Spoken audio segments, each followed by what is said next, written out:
guys, welcome back. This is Sonic Drift 2 and I've already had to play this repeatedly. It's not fun. And basically I'm just going to rush through this shit because it's a pretty crappy game. Gonna be playing Tails, gonna be manually selecting my opponents for this one because the game is unbalanced as all hell. And if you let it select Sonic as one of your opponents, it will fuck you repeatedly. First thing you'll probably notice thus far is, the Game Gear graphics massively changed the game's appearance.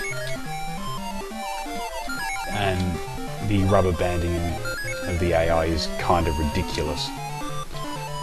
As you're already seeing as Knuckles just bolts ahead of me right there. And yeah, you cannot run into any opposition from behind, or you're quite likely to get spun out. It's a little bit unpredictable in how it does that though. Sometimes the wrong person will get spun out, sometimes you won't get spun out despite doing it. And sometimes weird shit like that happens. I'm guessing the game just didn't bother to draw in something we hit. And unlike Mario Kart, the pickups don't respawn between laps, so grab them once, they're gone. Which actually, because you cannot pick up a second power-up while you still have the original, changes the strategy somewhat, because what you want to do, where possible, is just hoard pickups. Refuse to use them whatsoever until the last straightaway, where the game's ridiculous rubber banding won't have time to actually take effect. Basically, if you want to win, you've got to play the game at its own set of dirty tricks and win. This is not quite as easy as it sounds because you need to judge the distance on stuff quite carefully. If I were to pop my boost too soon, the game would rubber band Robotnik right back past me, and I'd lose. Because, yeah, fuck this game. But still, I've got the first round down at least, which will give me a little bit of a buffer for breathing space for the next couple. And one of the little nice bits of innovation, or I say innovation, in this game is that not all of the races are circuits. There's quite a number of, I guess you'd call them sprint races. First person to the end wins. As I said, it doesn't change the basic strategy very much. Get hold of a boost power up early, hang on to it to the very end, and basically just try to stay on top of the AI until you can get a good clear run at it. Because while the AI can also use power-ups, and this is why you've got to be careful and not let it ever select Sonic as a rival, you can basically just grab a boost and use the AI's rubber banding against it. Because the rubber banding really only works when you're in first, as you saw just then. What it doesn't do is, really take effect when you're in second, or third, or fourth for that matter. If you're far enough down, it will actually reverse rubber band in your favour. Which doesn't make for a very good game, really.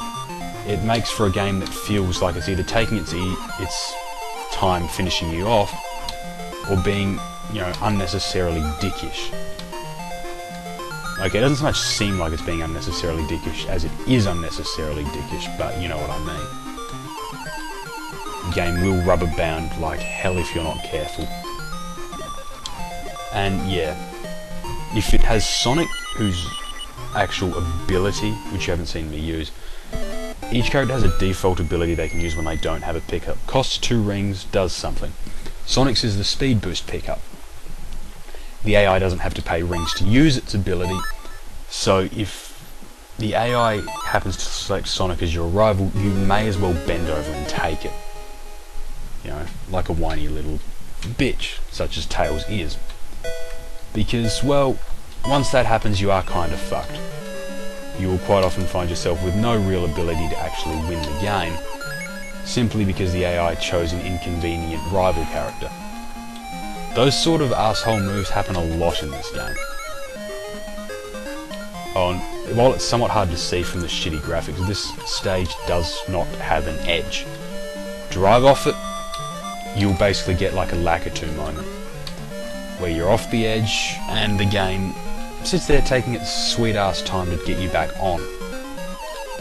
Combine this with the slightly dodgy hit detection and the fact that you can be spun out by hitting an opponent in the wrong manner, and you will understand why my initial playthrough of this level contained a nearly record number of uses for the phrase "fuck this game." And yeah, it's the blue pickup there, that's invincibility. Very dangerous pickup to let the other guy have. Fortunately, and you can see there, the AI doesn't pick up rings in this game, which is one of the big hints, you know, that it doesn't actually follow the same rules as everyone else for using special abilities.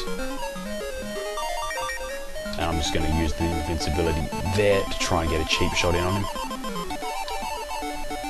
While the AI does rubber band, it takes time to rubber band, and it doesn't always rubber band the people you think it will. It normally designates someone as the rival to take second, but if they get rubber banded down far enough, they will not come back in time, and it doesn't properly rubber band opponents that aren't the rival. So you can do what I did there, deliberately screw your rival over, bump him down to third, and the game won't think to screw you with another character. It'll just waste time trying to bring your rival back up to you. Very useful in the harder races.